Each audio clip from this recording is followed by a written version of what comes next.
Hi, this is Josh at Josh's Bookish Voyage to talk to you about my September TBR, which is about nearly half a month late, so I guess let's get to it.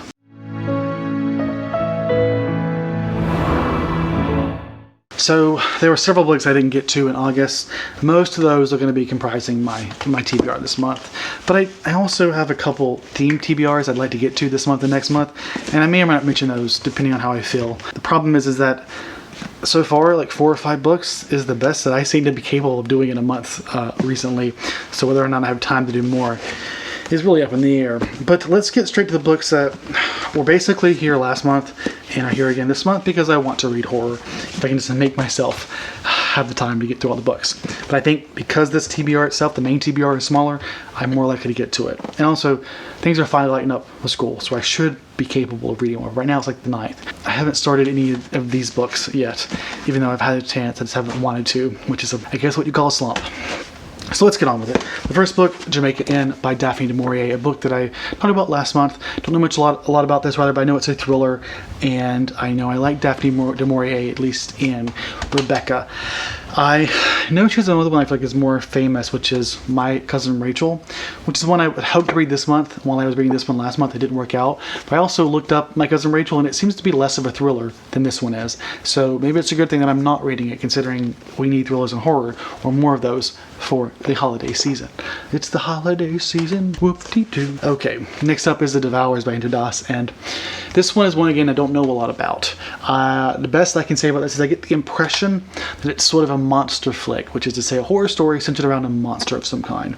On a cool evening in Kolkata, India, college professor Alec encounters a mysterious stranger who reveals parts of an extraordinary story. Tantalized by the man's unfinished tale, Alec will do anything to hear its conclusion. So Alec agrees at the stranger's behest to transcribe a collection of battered notebooks, weathered parchments, and once living skins. From these documents fill the chronicle of a race of people at once more than human yet kin to beast, ruled by instincts and desires, blood deep and ages old, and the lone woman who dares to defy them. So I was right. It is a monster story of some kind, and I must say that was a really good description. I think I'm intimidated by this just because I know it's a work that is I think more obscure, not as popular in book 2, and so I was nervous about it for that reason. But I must say that the biography, or the summary, did a good job of getting me really intrigued. Next up we have Live for America again of Shirley Jackson. Is that? I don't know if you can see that. Well, I just told you it's Shirley Jackson, and still I'm going to be reading. What is it? What would I call it? What We Do in the Castle? No, that's not right. What We Do in the Shadows. We Have Always Lived in the Castle. And that is a gothic, I think somewhat comedic horror story by Shirley Jackson. It's not Gothtober next month. But still, one that I'm excited to read. It's the only one that's on audio right now. As I mentioned last month, all of her backlog is getting adapted to audio in October, which is why I'm decided to read this one now.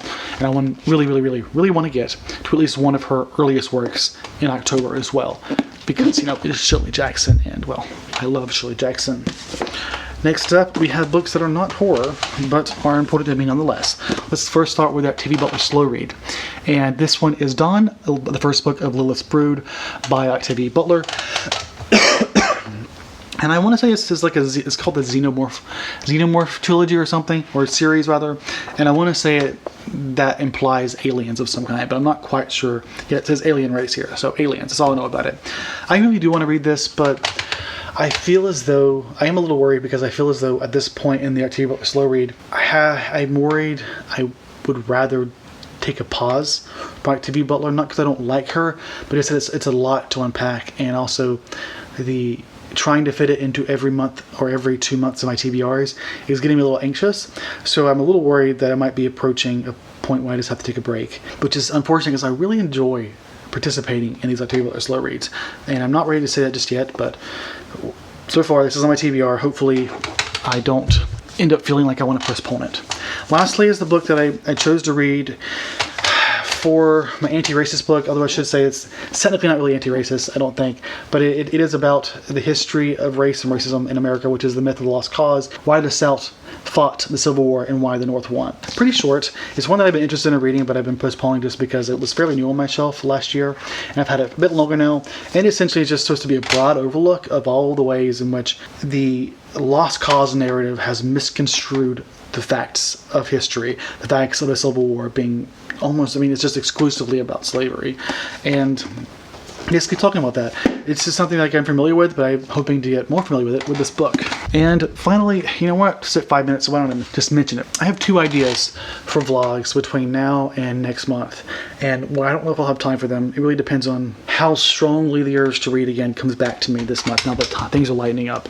But the 2 ideas I have, which I'd love feedback on what y'all think about this. These are 2 of them. I don't have the third one, but it'll be an audiobook.